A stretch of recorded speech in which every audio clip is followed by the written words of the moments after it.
உன்னை சுற்றி இருக்கிற சூழ்நிலை எல்லாமே எதிரா இருந்தாலும் சில சிச்சுவேஷன்ல நமக்கு சொல்லப்பட்ட வார்த்தையே மறந்துருக்கும் இல்ல.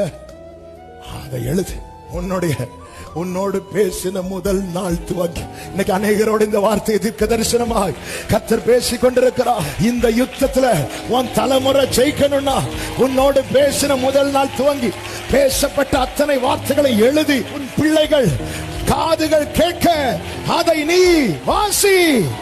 இன்னைக்கு நீங்க என்ன பண்றீங்களோ எது பண்றீங்களோ எனக்கு தெரியாது.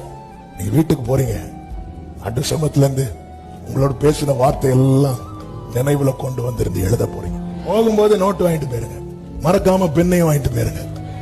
நீ எழுதி வாசி.